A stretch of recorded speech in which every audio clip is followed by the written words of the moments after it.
లేఖన భాగము మార్కు సువార్త 11వ అధ్యాయంలో నుండి కొన్ని మాటలు ధ్యానించుకుందాం.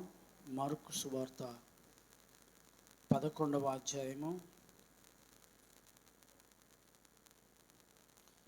ఇంకొకరు కూడా తీయండి. ఇంకొక మాట యాకోబు పత్రిక, ఇంకొకటి తీసి పెట్టుకోండి రెండు చేతుల నుంచి.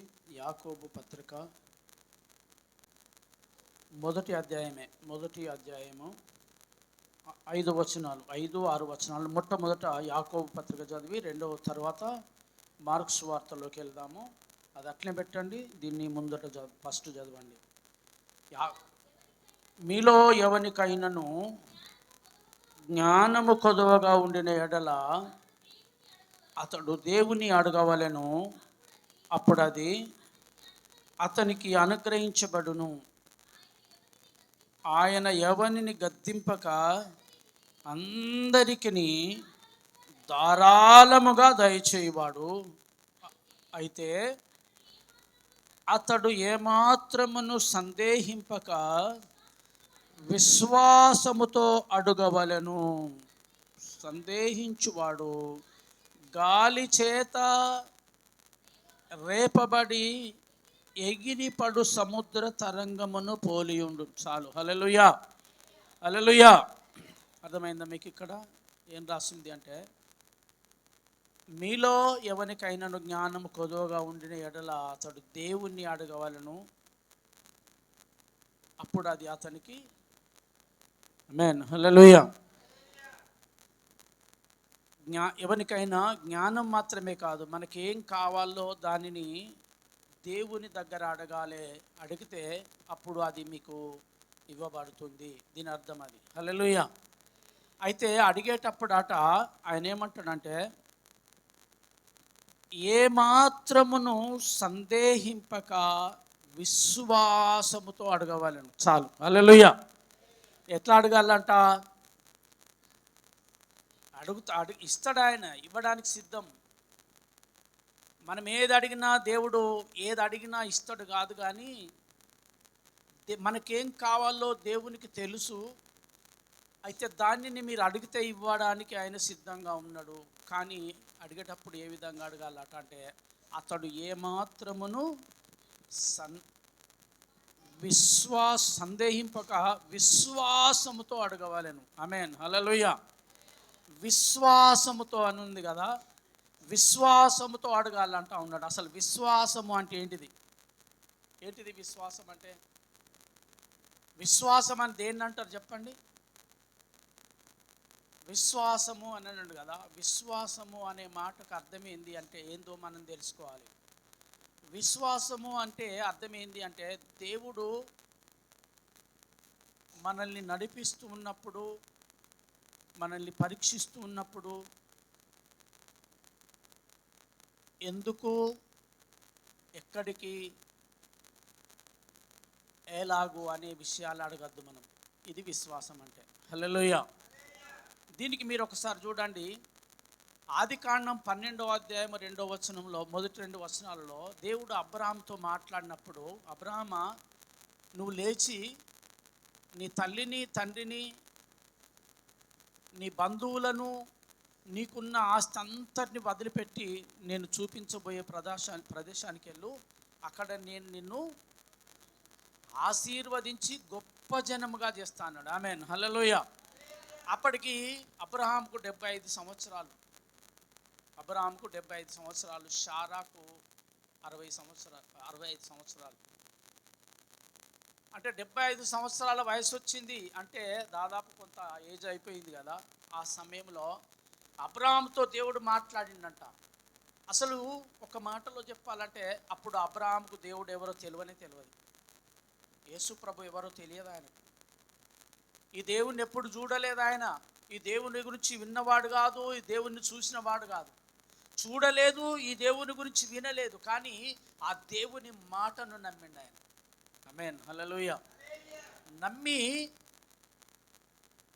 నిన్ను గొప్ప జనాంగముగా చేస్తా, నిన్ను ఆశీర్వదిస్తా అన్న మాటలు, ఈ 2 మాటలను నమ్మిండు ఆయన. ఆమేన్, హల్లెలూయా.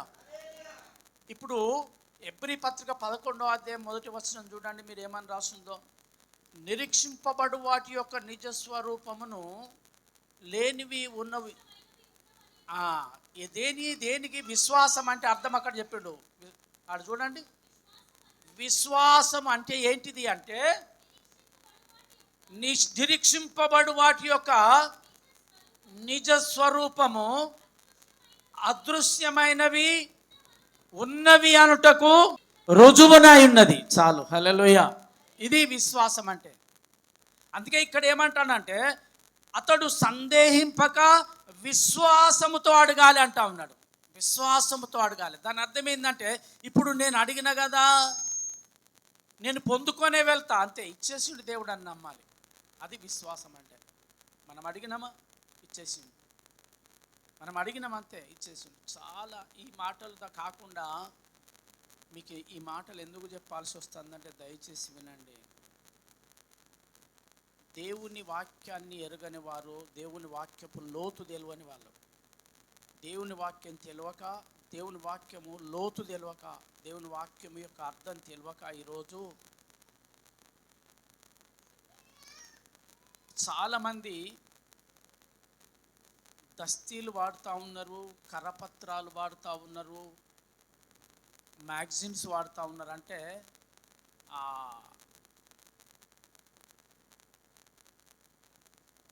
తమిళనాడు మద్రాసు నుంచి వెళ్ళి ఒక ఆయన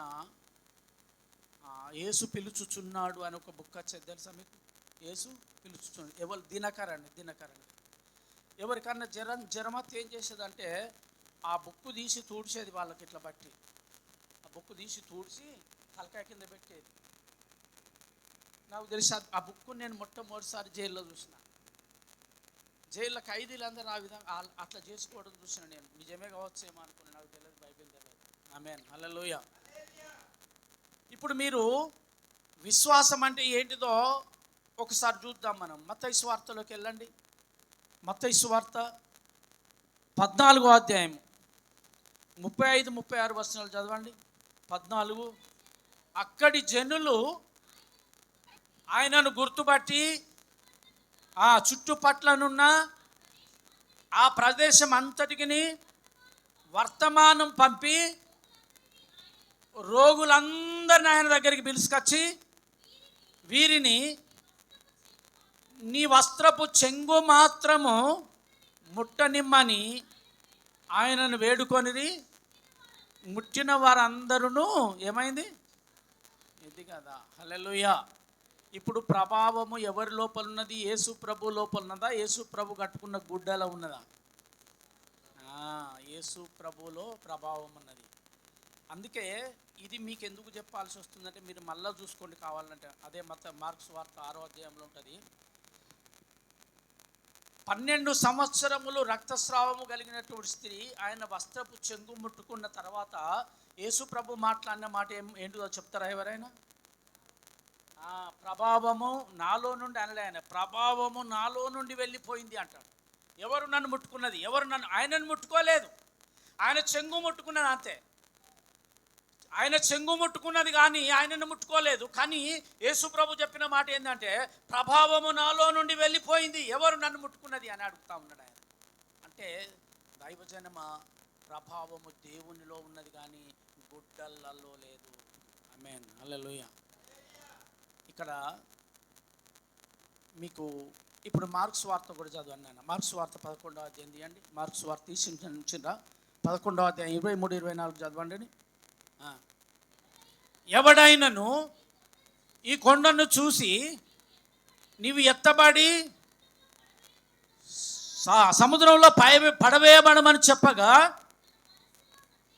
ఇక్కడ చూడండి, తన మనస్సులో సందేహింపక తాను చెప్పినది జరుగునని నమ్మిన ఎడల వాడు చెప్పినది జరుగునని మీతో నిశ్చయముగా చెప్పుచున్నాను. ఇది విశ్వాసం అంటే. ఆమేన్, హల్లెలూయా. ఏ మాత్రము సందేహింపక, మనం యాకోబు పత్రికలో కూడా చూసినాము. అయితే అతడు సందేహింపక విశ్వాసంతో అడగవలను అన్నాడు.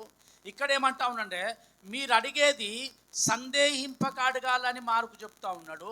మత్తయి సువార్తలు జరిగింది ఏంటి అంటే ప్రజలందరూ అడిగినారు, అయ్యా నిన్ను ముట్టుకోమయ్యా, నువ్వు మాకు చేతులు పెట్టాల్సిన అవసరం లేదు, మా నీళ్ళ మీద ప్రార్థన చేయొద్దు, మా కొబ్బరి నూనెకు ప్రార్థన చేయాల్సిన అవసరం లేదు, నువ్వేం చేయాలంటే కేవలము నీ వస్త్రపు చెంగు ముట్టని అంతే చాలన్నారు వాళ్ళు. ఆమేన్, హల్లెలూయా. ఇది నేను మీకు చెప్తున్న, దయచేసి మీరు నమ్ముతారో నమ్మరో, ఈ మధ్యలో ఇంగ్లాండ్లో ఒక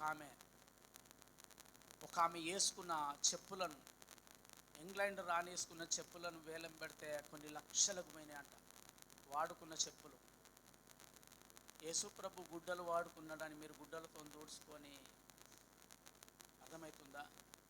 ఇంకా ఏదో చేసుకొని ఇంకేదో చేసుకుంటే అది విగ్రహారాధన అవుతుంది కానీ భక్తి కాదు. ఆమేన్, హల్లెలూయా. అది ఎప్పుడు భక్తి కాదు. మీకు తెలుసా, మనము మన పితృపారంపర్య ఆచారాలను పాటించుచున్న దినాలలో మనకు జ్వరమత్తే కోడిపిల్లను దూడ్చేదా లేదా? కోడిపిల్లతో దూడ్చేదా అమ్మ? పెద్దవాళ్ళు చెప్పండి, దూడతారా? ఇప్పుడు మనము బైబిల్తో దూడవడము, కరపత్రాలతో దూడడం, మ్యాగజైన్స్తో దూడవడం అంటే మరి అదే కాదా? ఇది కూడా అదే కదా. ఆమేన్, హల్లెలూయా. అందుకని చెప్పి దేవుని మాటలో ప్రభావం ఉన్నది, దేవునిలో ప్రభావం ఉన్నది. ఆమేన్, హల్లెలూయా. అందుకే ఒక శతాధిపతి అంటాడు, ఏమంటాడంటే, అయ్యా నువ్వు నా ఇంటికి రావడానికి, నా వాకిలి దొక్కడానికి కూడా నేను అర్హుణ్ణి కాదు, నువ్వు ఒక్క మాట చెప్పు చాలన్నాడు. ఆమేన్, హల్లెలూయా. ఏమన్నాడు చెప్పండి? నా దాసుడు అంటే ఇప్పుడు ప్రభావం ఎలా ఉన్నది అన్నట్టు ఆయన మాటలో. ఆయన మాట ఎక్కడున్నది అంటే దేవుని వాక్యములో ఉన్నది. ఇదే ఆయన మాట, ఇది ఆయన మాట. యేసు ప్రభు మాట్లాడిన మాటలు, వాక్యములో ప్రభావం ఉన్నది. ఆమేన్, హల్లెలూయా. అందుకే దేవుడు అంటాడు, ఇక్కడ దావీదు భక్తుడు 119వ కీర్తనలో అదే రాసిండు, నీ వాక్యమే నన్ను బ్రతికించింది. ఆ రోజు యేసు ప్రభు మాట యాయిరు దాసుని బాగు చేసింది, అధికారి దాసుని బాగు చేసింది. ఇక్కడ ఈయన ఏమంటాడంటే, అవును నీ వాక్యమే నన్ను బ్రతికించేది. ఇది విశ్వాసం అంటే దేవుని బిడ్డలారా. ఆమేన్, హల్లెలూయా. ఎందుకు అని అడగలేదే అబ్రాహాం?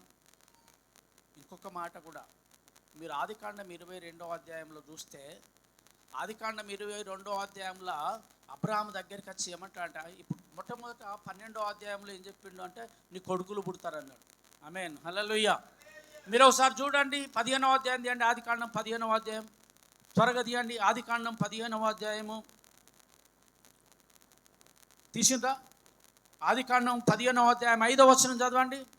అబ్రాహామును దేవుడు వెలుపటికి తీసుకొని వచ్చి, మరియు ఆయన అబ్రాహామును వెలుపలికి తీసుకొని వచ్చి, నీకు ఆకాశం వైపు తేరి చూడు, నువ్వు నక్షత్రములను లెక్కించుట నీ చేతనైతే లెక్కించుమని అడిగాను. చెప్పి నీ సంతానము అలాగగునని చెప్పాను. చాలు, హల్లెలూయా. నీ సంతానము అలాగగునని చెప్పిన తర్వాత అప్పటికి దాదాపు 22వ అధ్యాయంలో పోయేసరికి అబ్రాహాంకి ఒక కొడుకు పుడతాడు, ఒక్కడే పుడతాడు. ఆమేన్, హల్లెలూయా. ఒక్కడే పుట్టిండు, ఆయన పేరు ఇస్సాకు. ఒక్కడే బాలుడు. అప్పటికి అబ్రాహాం వయసు ఎంత అంటే 100 సంవత్సరాలు. శారమ్మ వయసు 90 సంవత్సరాలు, 99. ఆమేన్, హల్లెలూయా. శారమ్మ వయసు 99, అబ్రాహాం వయసు 100 సంవత్సరాలు. లేక లేక లేక లేక ఒక్క బీరకాయ పుట్టింది, ఆయన పేరే ఇస్సాకు. హల్లెలూయా. పుట్టిన తర్వాత పెద్దోడు అయిపోయిండు, దాదాపు సునీత కొడుకు అంత అయిపోయాడు. ఇప్పుడు దేవుడు వచ్చి ఏమంటాడంటే, అంత కొడుకు పుట్టిన తర్వాత మళ్ళీ దేవుడు అబ్రాహాం దగ్గరికి వచ్చి ఏమన్నాడంటే, అబ్రాహ్మా లే అన్నాడు. అయ్యా చెప్పు అని అబ్రాహాం అన్నాడంట. చెప్పయ్యా ఏం చేయాలంటే, ఏం లేదు, నీ కొడుకుని తీసుకుపోయి మోరియా పర్వతం మీద నా కొరకు బలిపో అన్నాడంట. ప్రైజ్ ది లార్డ్, హల్లెలూయా. ఏమన్నాడు? నీ కొడుకును అనలేదు, నువ్వు ప్రేమించుచున్న ఒక్కడైన నీ కుమారుడైన ఇస్సాకును నాకు బలి అన్నాడు ఆయన. ప్రైజ్ ది లార్డ్, హల్లెలూయా. ఎంత మంచి మాటలు చెప్పిండు. నీవు ప్రేమించుచున్నా అన్నాడు కదా. అంటే ఇక్కడ దీని అర్థం ఏందో తెలుసా మీకు? నీవు ప్రేమించుచున్న ఇస్సాకు అన్నాడు అంటే ఇస్సాకు లేనంత కాలము దేవుణ్ణి ప్రేమించిండు. ఎప్పుడైతే ఇస్సాకు పుట్టిండో ఇస్సాకును ప్రేమిస్తా ఉన్నాడు అబ్రాహాం. చూడండి, మారిపోయింది, ప్రేమ మారిపోయింది, ట్రాన్స్ఫర్ అయింది. దేవుని మీద నుండి ఇస్సాకు మీదకి వచ్చేసింది ప్రేమ. అందుకే లూకాసు వార్తలో ఎవడైనాను నన్ను వెంబడించగోరిన ఎడల నాకంటే అన్నాడు అక్కడ, నాకంటే తన తల్లినైనను తన తండ్రినైనను చివరికి తన ప్రాణమునైనను ప్రేమించిన ఎడల వాడు కాదంటాడు. అంటే దేవుని కంటే ఇప్పుడు ఇస్సాకు మీదకి మళ్ళింది అబ్రాహాం ప్రేమ. ఎప్పుడైతే అబ్రాహాము ప్రేమలో తేడా వచ్చిందో మళ్ళీ దేవుడు దిగి వచ్చేసి అబ్రాహామును పరీక్షించడానికి వచ్చిండు. ఆమేన్, హల్లెలూయా. అబ్రాహామును పరీక్షించడానికి వచ్చి అప్పుడు అడుగుతా ఉన్నాడు, అబ్రామా నువ్వు లేచి నువ్వు ప్రేమించుచున్నా నీకు ఒక్కగానొక్కడైనటువంటి నీ కుమారుడైన ఇస్సాకును నా కొరకు బలర్పించుకో, మోరియా పర్వతం మీదకి తీసుకుపోయి అన్నాడు. ఆమేన్, హల్లెలూయా. ఇప్పుడు అబ్రాహాం ఏమనాలే? నో, అసలు నువ్వు నాకు లేకున్నా మంచిదే, అంతేనా కదా? ప్రభా నువ్వు కిరికిరి చేస్తా ఉన్నావు, నువ్వు నాకు కొడుకునిస్తా అన్నావు, అడగంగా అడగంగా అడగంగా అడగంగా ఎదురు చూడంగా 25 సంవత్సరాలకి ఇచ్చినావు. 25 సంవత్సరాలకి ఇచ్చిన తర్వాత నేను 2 ఏళ్ళు ప్రేమించిన, బాగా ప్రేమగా పెంచుకున్న తర్వాత మళ్ళీ ఇప్పుడు వచ్చి నువ్వేమంటున్నావు? నీ కొడుకుని నాకు బలి ఇవ్వమంటా ఉన్నావు. నేను ఇయ్యను, నువ్వు అంత కిరికిరి చెప్తాను, నేను ఇయ్యా అనవచ్చు. కానీ అబ్రాహాం అనలే అట్లా, అది విశ్వాసం. ఇప్పుడు అబ్రాహాంకి ఏం బాధ కలగలేదా? చెప్పండి, ఏం బాధ కలగలేదా? మన దగ్గర 100 రూపాయలు ఇవ్వమంటే 100 రూపాయలు ఉంటే అందులోకి వెళ్ళి ఒక 10 రూపాయలు దేవునికి ఇవ్వమంటే మనం ఇయ్యం. మన మనసు రాదు, గట్టిగా పట్టుకుంటా ఉంటాం మనం దాన్ని. అర్థమవుతుందా? ఇట్లా గట్టిగా పట్టుకుంటాం దాన్ని. కానీ దేవుడు వచ్చేమన్నాడంటే అసలు 100 కాదు కదా, 4 లేరు, 10 మంది లేరు, ఒక్కడే ఉన్నాడు. ఆ ఒక్కడే ఉన్న కొడుకుని అడుగుతా ఉన్నాడు, నీ కొడుకుని బలి ఇవ్వు నాకు అని చెప్పంటే ఇప్పుడు అబ్రాహాం బాధపడాలి. కానీ అబ్రాహాం ఏమాత్రం బాధపడక ఎస్ తప్పకుండా ప్రభా అని చెప్పాను. అరే బాబు రా అన్నాడు. ఇస్సాకుని పిలుస్తూ ఉన్నాడు, బాబు ఇస్సాకు రా అన్నాడు. ఎక్కడికి నాన్న అంటే మనము మోరియా పర్వతం మీదకి పోయి దేవునికి బలి అర్పించాలి బిడ్డ రా అన్నాడంట.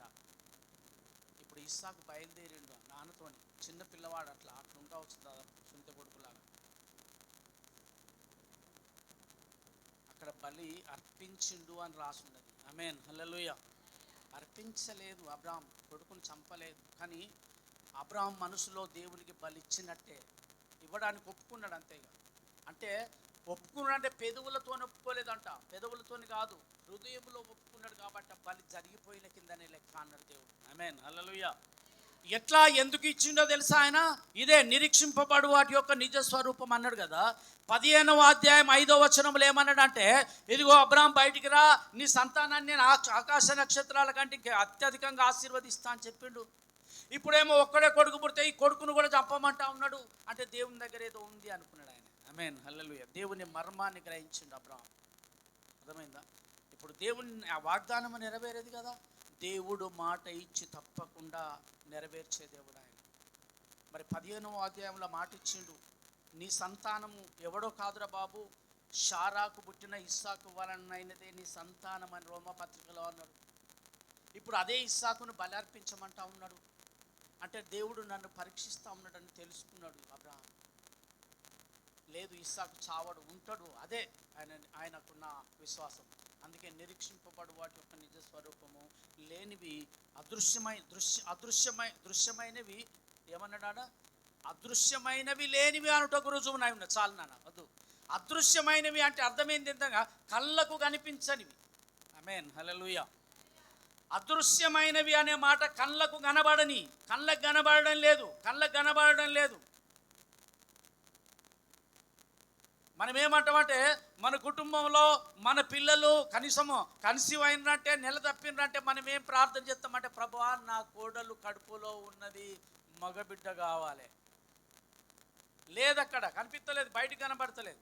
ప్రభువా నా కోడలు కడుపులో ఉన్నది ఆడపిల్లే కావాలి. ఎక్కడున్నది ఆడ? లేదు కదా. కనబడుతుందా బయటికి? మీకు చెప్పండి. బయటికి కనబడదు, కానీ లోపల ఉన్నదా లేదా? ఉన్నది. అందుకే నిరీక్షింపబడు వాటి యొక్క నిజ స్వరూపము అదృశ్యమైన వాటిని చూసిండు అబ్రాహాం. కళ్ళకు కనబడతలేవు, కానీ తన మనసుకు తెలుసు. దీనితో చూస్తా ఉన్నాడు అబ్రాహాం. గుండెతో చూడాలి మనం. అది విశ్వాసం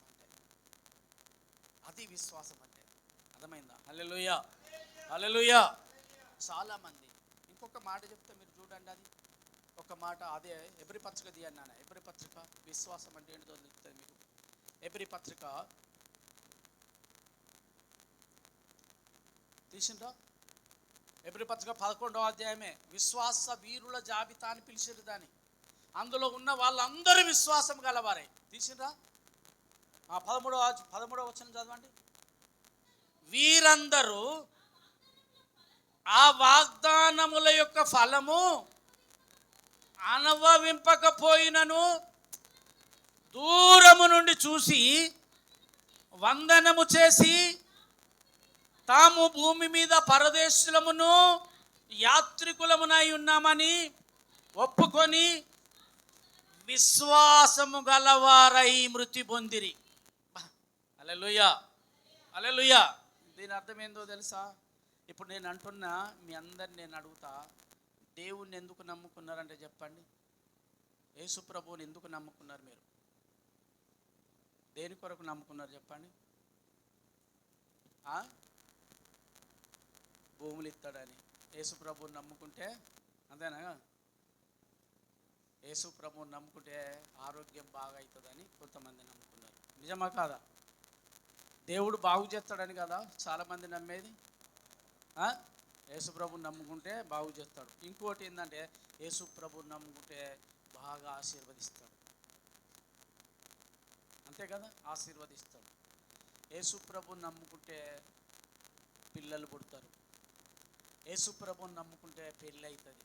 హైదరాబాద్ నుంచి వెళ్ళి ఒక ఆమె నాకు ఫోన్ చేసి ఊరికనేది, అయ్యగారు మా అమ్మాయికి పెళ్ళి అవుతలేదయ్యా, ప్రార్థన చేయయ్యా అంటే, దేవునికి ప్రార్థన చేస్తే పెళ్ళి అయిపోతుంది. హల్లెలూయా. ఇంకొక ఆమె ఏలూరు నుండి ప్రార్థన చేసేది, అయ్యగారు మా బిడ్డ మా మాట వింటలేదయ్యా, మేము చూసిన అబ్బాయిని పెళ్లి చేసుకుంటలేదు, దేవుడు మా బిడ్డ మనసు మార్చేటట్లుగా ప్రార్థన చేయండి అయ్యా. ఏలూరు నుండి ఒక ఆమె ప్రార్థన చేసేది. అంటే యేసు ప్రభువుని నమ్ముకుంటే పిల్లల మనసు మార్చి ప్రేమించిన వాళ్ళని విడిచిపెట్టి వేరే వాళ్ళని పెళ్లి చేసుకుంటారు. యేసు ప్రభువుని నమ్ముకుంటే బిడ్డలకు పెళ్ళిళ్ళు అవుతాయి. వీటి కొరకే నమ్ముకున్నారా? హల్లెలూయా. యేసు ప్రభువుని నమ్ముకుంటే మన పిల్లలకు నౌకర్లు అవుతాయి. మీరు ఎందుకు నమ్ముకున్నారో చెప్పండి. ఇప్పుడు దాదాపు యేసు ప్రభువుని దేని కొరకు నమ్ముకున్నామా? ఇక్కడ రాసింది, అక్కడ వీరందరూ ఆ వాగ్దాన ఫలమును అనుభవింపకపోయినను దూరము నుండి చూసి మేము పరదేశులమును యాత్రికులమునై ఉన్నామని ఒప్పుకొని విశ్వాసము గలవారై మృతి పొందిరి. ఆమేన్, హల్లెలూయా, హల్లెలూయా. వాళ్ళు దూరం నుండి దేన్ని చూసిండ్రు చెప్పండి?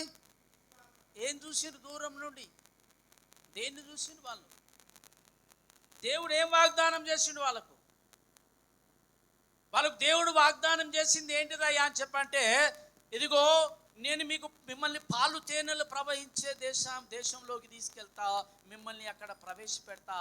ఆమేన్, హల్లెలూయా.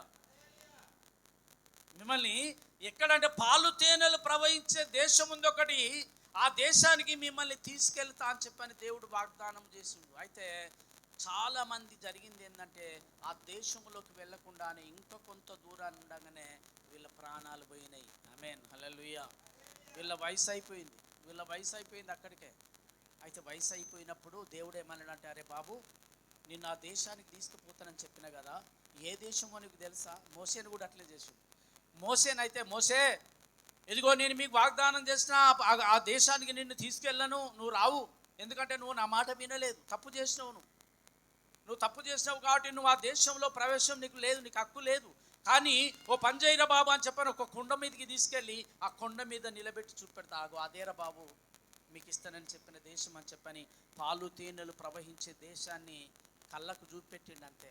మోసే చూసి అప్పుడు ఆయన ఆ వాగ్దానమును, ఆ ఫలము పొందకపోయినప్పటికీ కూడా విశ్వాసంతో నేను అందులోకి పోత చనిపోయినాకనైనా కూడా అని నమ్మి చనిపోయింది. ఆమేన్, హల్లెలూయా. అట్లా అనేక మంది ఆ విధంగా చనిపోయారు దేవుని బిడ్డలారా. ఆమేన్, హల్లెలూయా. అది విశ్వాసం అంటే, అది విశ్వాసం అంటే దేవుని బిడ్డలారా. ఎందుకు నమ్ముకున్నారంటే ఆనాటి ప్రజలు వారికి దేవుడు వాగ్దానము చేసిన ఆ పాలు తేనెలు ప్రవహించే దేశంలోకి వెళ్తామనే అటువంటి విశ్వాసం కలిగి నమ్మినప్పుడు మనం ఎందుకు నమ్ముకున్నామంటే, నేనైతే దేవుడు నేను ఇక్కడ చచ్చిపోతే మళ్ళా పరలోకంలో బ్రతకాలని నమ్ముకున్నాను. హల్లెలూయా. ఇక్కడ చచ్చిపోతే ఇంకెందుకు భక్తి వ్యర్థం. ఇక్కడి మట్టుకే నువ్వు బతికితే నీ భక్తి వ్యర్థమే, వేస్ట్. ఇక్కడ బతికితే సరిపోదు. ఇక్కడ ఎంతకాలం తెలుసా? మహా అయితే 70 లేదా 80 సంవత్సరాలు. కానీ అక్కడ దేవుని దగ్గరికి వెళ్తే యుగ యుగాలు దేవునితో బ్రతకాలి. యుగ యుగాలు దేవునితో బ్రతకాలంటే నీ ప్రమాణము యథార్థమైనదై ఉండాలి. ఎందుకంటే ఆయన చెప్పిండు కదా, యెహోవా నీ పర్వతం మీదకి ఎక్కదగిన వాడేవాడు, ఎవడు పోతాడు అక్కడికి అంటే యథార్థమైన ప్రమాణం చేసిన వాడు, అతడు నష్టము కలిగినను మాట తప్పనివాడు. ప్రైజ్ ది లార్డ్, హల్లెలూయా, హల్లెలూయా. ఇప్పుడు తీయండి ఆ మాట, మీరు చూస్తూ తీయండి 15వ కీర్తన. ఆ మాట గురించి ఇప్పుడు చదవండి మీరు. ఎవరు వెళ్తారు ఆ దేశానికి? ఎవరు పాలు తేనెలు ప్రవహించే దేశానికి? ఎవరు పరలోక పట్టణానికి చేరుతారో ఇప్పుడు ఆ 15వ కీర్తన చదవండి. యెహోవా నీ పరిశుద్ధ పర్వతం మీదకి ఎక్కదగిన వాడెవడు అని రాసుంటుంది అక్కడ. యెహోవా నీ గుడారములలో అతిథిగా ఉండదగిన వాడెవడు? నీ పరిశుద్ధ పర్వతం మీద నివసింపదగిన వాడెవడు? ఇది వినండి. యథార్థమైన ప్రవర్తన కలిగి నీతిని అనుసరించుచు హృదయపూర్వకముగా నిజము పలుకువాడే అటివాడు నాలికతో కొండెములాడడు, తన చెలికానికి కీడు చేయడు, నిందమోపడు, అసహ్యుడు. ఈ మాట వినండి. అతడు యెహోవా యందు భయభక్తులు గల వారిని సన్మానించుడి. అతడు ప్రమాణము చేయగా నష్టము కలిగినను మాట తప్పడు. చాలు. ఇది 2 ఉన్నాయి అందులో. ఒక్కటి ఉన్నది మీ కాడ, ఈ రెండిట్లా ఒకటి లేదు. ప్రైజ్ ది లార్డ్, హల్లెలూయా. అర్థమైందా? ఒకటి ఉన్నది అన్న కదా, ఆ ఒక్కటి ఏందో నేను చెప్తా వినండి. అక్కడ ఏమని రాస్తుందంటే, యెహోవా యందు భయభక్తులు గల వారిని వాళ్ళు ఏం చేస్తారట? సన్మానించుదురు, గౌరవిస్తారు. దైవ సేవకులను గౌరవించడం అనేది మీకు ఉన్నది, కానీ రెండోది లేదు. అయితే ఒక్కటి ఉంటే చాలది, 2 కావాలి. హల్లెలూయా. దాన్నే యాకోబు ఏమంటాడు తెలుసా? వ్యర్థుడా, క్రియలు లేని విశ్వాసము మృతమని నీవు ఎరగవా? అంటే క్రియలు లేని అంటే విశ్వాసం ఉన్నది కానీ రెండోది ఏం లేదు, క్రియలు లేవు. అంటే 2 ఉండాలి కదా, విశ్వాసం ఉండాలి, క్రియలు ఉండాలి. గౌరవిస్తూ ఉన్నావు, మరి క్రియలేవి? ఎస్, అంతే. వాళ్ళని సన్మానిస్తున్నావు కానీ క్రియలు కావాలి కదా. అందుకే అతడు నష్టము కలిగినను మాట తప్పడు. ప్రైజ్ ది లార్డ్, హల్లెలూయా. ఇదే అంతే. విశ్వాసం అంటే నమ్మడమే, నమ్మడమే, నమ్మడమే. మీకు తెలుసా, నేను ఒక మాట, నాకు చాలా ఇష్టమైన మాట, బైబిల్ చాలా బాగా ఇష్టమైంది ఏంటి తెలుసా? మత్తయి సువార్త 8వ అధ్యాయం 2వ వచనంలో ఒక కుష్టి వ్యాధి గలవాడు వస్తాడు. వచ్చి ఏమంటాడు తెలుసా? ప్రభువా నీకు ఇష్టమైతే నన్ను శుద్ధిని కాదు. ఎంత అద్భుతమైన, ఎంత విశ్వాసం అంటే దాని అర్థమైంది. నువ్వు చేస్తావు అంతే, నువ్వు చేయగలవు, నువ్వు చేస్తావు. ఆమేన్, హల్లెలూయా. ఇప్పుడు ఆ మాట చూడండి మీరు. ప్రభువా నీకు ఇష్టమైతే అంటే యేసు ప్రభు ఏమంటాడు తెలుసా? నమ్ముతున్నావా నువ్వు అన్నాడు. ఓ నాకు ఎంతో నమ్మకం ఉన్నది ప్రభా, ఎంతో నమ్మకం లేకుండా రాలేదయ్యా, నమ్మి వచ్చిన నేను ఇక్కడికి.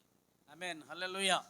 ఈ మాట ఎవరు చెప్పగలరు? ప్రభా నీకు ఇష్టమైతే నన్ను బాగు చేయ అని. ఇట్లా కాదు మనం అడిగేది. ప్రభా నువ్వు తప్పకుండా దీవించాలి, నువ్వు తప్పకుండా బాగు చేయాలి, నువ్వు తప్పకుండా ఇయ్యాలి. హల్లెలూయా. ఇది కాదు దేవుని దగ్గర. ఆయన ఏమన్నాడంటే, ఇది చూడండి ఎంత అద్భుతమైన, నీకు ఇష్టమైతే అన్నాడు ఆయన. నీకు ఇష్టమై, నేను మాట చెప్పనా? యేసు ప్రభువు నిర్దోషి, అతడు నిష్కలంకుడు. నిర్దోషియు నిష్కలంకుడు. ఈయన యేసు తండ్రి, ఆయన తండ్రి దగ్గర ఏం అడిగిండో తెలుసా?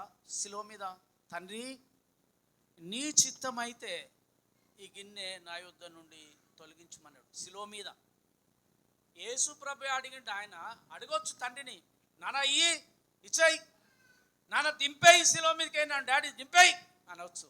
మన పిల్లలు అన్నారు అట్లా, మన పిల్లలు అంటారు. కానీ యేసు ప్రభు అట్లా అనలేదు.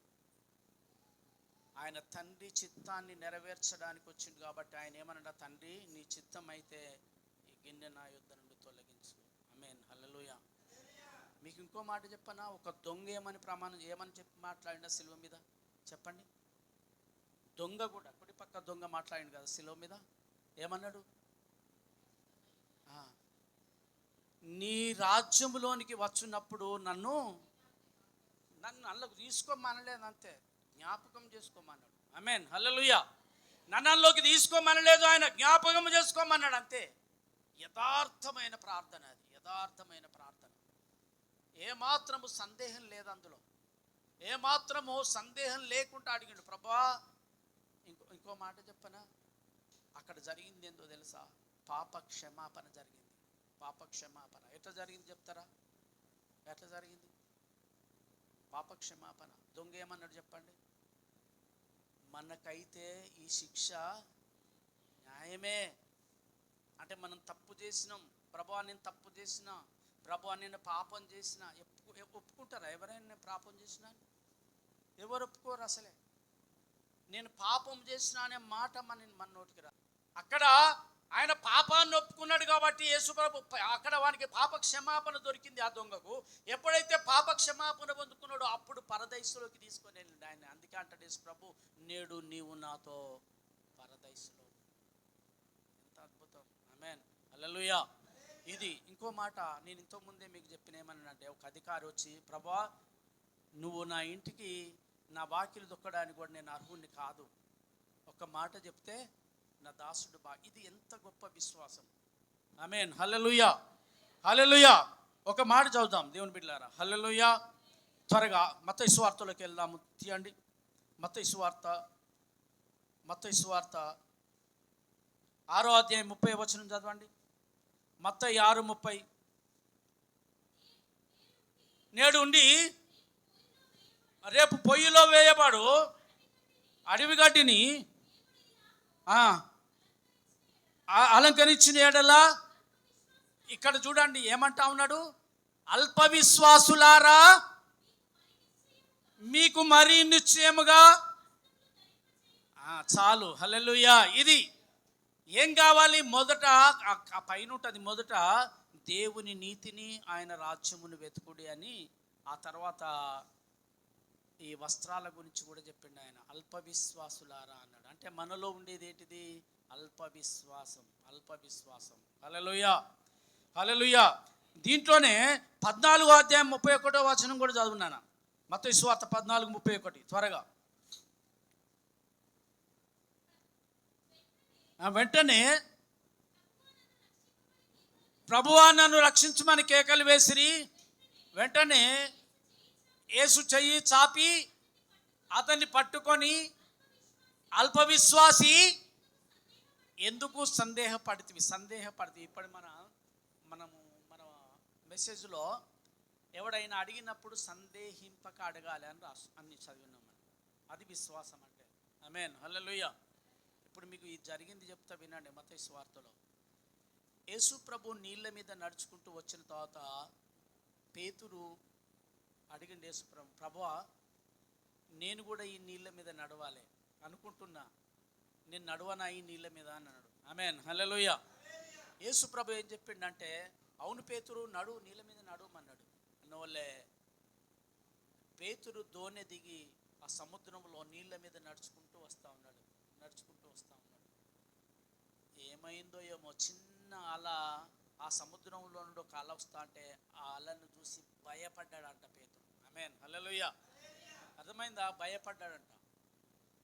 యేసు ప్రభు నడవగా చూసిండు, నేను కూడా నడుస్తా అన్నాడు. యేసు ప్రభు చెప్పిండు నడువు, ఏం కాదన్నాడు. కానీ కొంత దూరం నడిచిన తర్వాత, ఆమేన్, హల్లెలూయా, కొంత దూరం నడిచిన తర్వాత ఏం జరిగిందో చెప్తారా మీరు?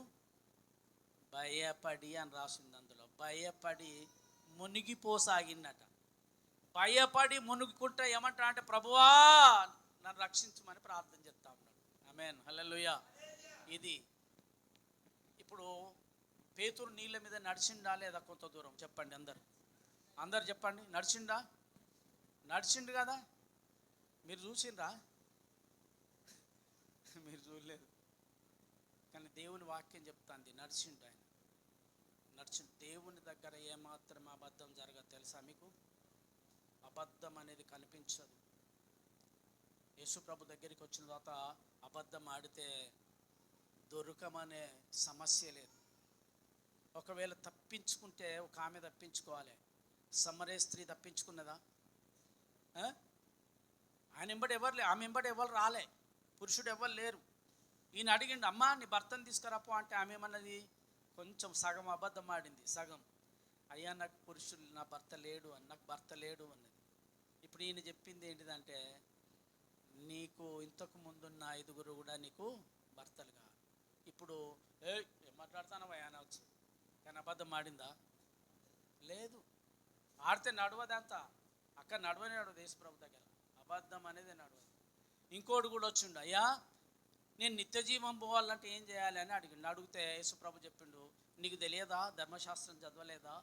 దేవుని ఆజ్ఞలు తెలియదా? నీ తల్లిదండ్రులను ప్రేమించాలి, నీ పొరుగు వారిని ప్రేమించాలంటే. అప్పుడు వాడు ఏమన్నాడంటే, ఇవన్నీ నేను చేస్తానన్నయ్యా అన్నాడు. హల్లెలూయా. సేమ్ ఆనందసుంటోడే, ఆనందలాగానే. ఆయన ఎవరు మళ్ళీ యవ్వనస్తుడు అని రాసింది. యవ్వనుడు, ధనవంతుడైన యవ్వనస్తుడు వచ్చి అడిగిండు, నేను నిత్య జీవం పోవాలంటే ఏం చేయాలి అంటే, బాబు ఇదిగో నీ తల్లిదండ్రులను ప్రేమించాలి, నీ పొరుగు వారిని ప్రేమించాలి, దొంగతనం చేయకూడదు, ఇవన్నీ చెప్పిండు. 6 చెప్పిండు. ఇవి ఇవ్వలే తెలుసా? నా వైపు చూడండి. 6 ఎవరి అంటే, ఇది మానవులకు సంబంధించిన ఆజ్ఞలు. ఇవి దొంగతనం చేయొద్దంటే దేవునికి సంబంధమా? అది కాదు. నీ తల్లిదండ్రులను ప్రేమించాలని దేవునికి సంబంధమా? కాదు. హల్లెలూయా. ప్రేమిస్తాను తల్లిదండ్రులను. ఆమేన్, హల్లెలూయా. అయితే దేవుని దాని దగ్గరికి వెనకబడిపోయింది. దేవుని దగ్గరికి వచ్చేసరికి ఇవన్నీ చేస్తాన ప్రభా అన్నాడు. అంటే దేవునికి తెలుసు ఇవన్నీ చేస్తాడని. యేసుప్రభు కూడా తెలుసు.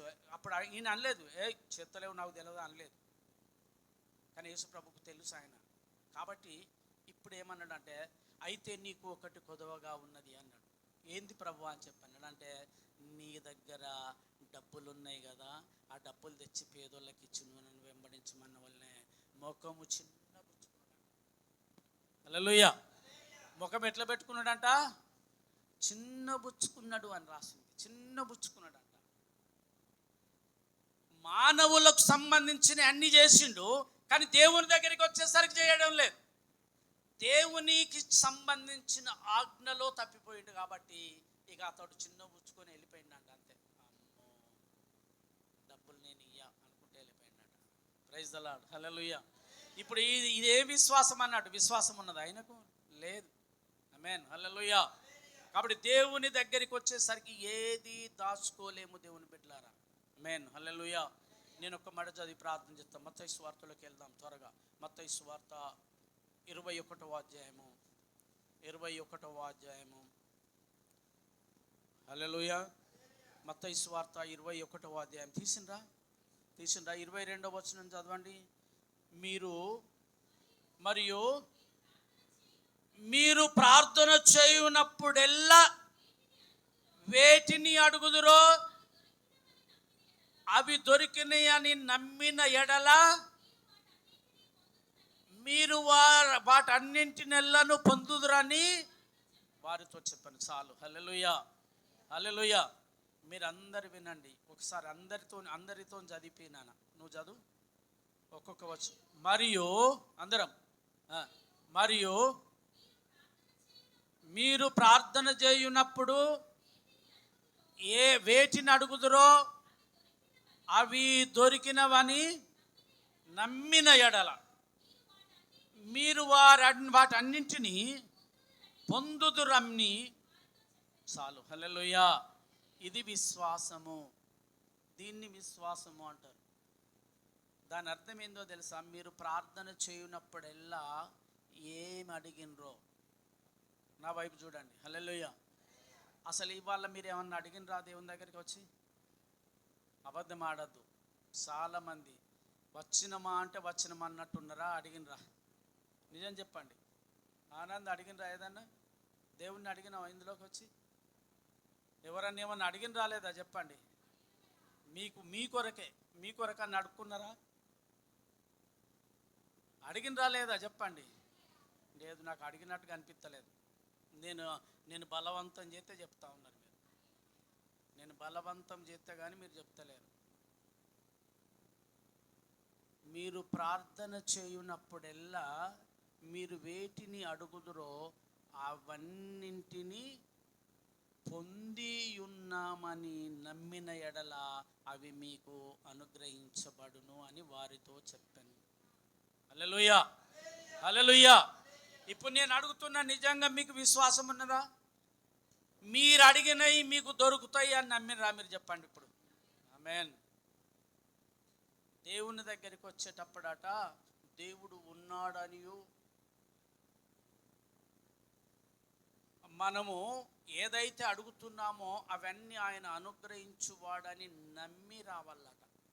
ఆమేన్, హల్లెలూయా. ఇది అందుకే మత్తయి భక్తుడు ఏమని రాసినాడే, మీరు ప్రార్థన చేయనప్పుడెల్లా, ఇప్పుడు అడిగినవి కాదు, మళ్ళీ సాయంత్రం మీరు ప్రార్థన చేస్తారు. ఆ ప్రార్థన చేసినప్పుడు సాయంత్రం అడిగినవి కూడా దేవుడు ఇస్తాడని నమ్మాలి. అంతే, దేవుడు ఇస్తాడని నమ్మాలి. అదే విశ్వాసం అంటే, అది విశ్వాసం అంటే. అందుకే మార్క్స్ వార్త 11వ అధ్యాయంలో ఏమన్నాడు? మీరు ప్రార్థన చేసేటప్పుడు విశ్వాసంతో నీ కొండపోయి ఎక్కడ సముద్రంలో పడాలంటే పడుతుంది అన్నాడు కదా. ఇప్పుడు ఏమంటా ఉన్నాడు? మత్తయి అంటాడు అంటే మీరు ప్రార్థన చేసినప్పుడల్లా మీరు వేటిని అయితే అడిగిరో అవి దేవుడు ఇచ్చిండని నమ్మండి. అంతే, ఇప్పుడే ఇచ్చిండని నమ్మండి మీరు. అది ఎట్లా సాధ్యమయ్యా? అది ఎట్లా సాధ్యం? ఇచ్చిండని ఎట్లా అంటాం? ఉన్నదా? ఇప్పుడు ఉదాహరణకు దేవుడు మనకు ఉద్యోగం ఇవ్వాలనుకున్నాడు. ప్రభా నాకు ఉద్యోగం కావాలని అడిగినాం.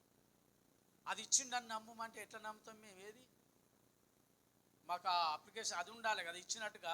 అదేమంటారు, ఆ పేపర్ ఇవ్వాలి కదా, అపార్ట్మెంట్ ఆర్డర్ రావాలి కదా అని మనం అంటాం. ఆమేన్, హల్లెలూయా. అది నువ్వు నమ్మకపోతే దేవుని దగ్గర నుండి పొందుకోలేవు. అందుకే అబ్రహాము నమ్మిండు. అబ్రహాము దేవుని మాట నమ్మెను గనుక అది అతనికి నీతిగా ఎంచబడి. నమ్మిండు ఆయన, అంతే. ఆమేన్, హల్లెలూయా. అబ్రహాం పేరు ఏం పేరు చెప్తారా మీరు? అబ్రహాం పేరు ఏం పేరు? మొట్టమొదట అబ్రహాం పేరేం పేరు? అబ్రామ్. ఇప్పుడు దేవుడు అన్నాడు అంటే నీ పేరు అబ్రాం కాదు, అబ్రహాము.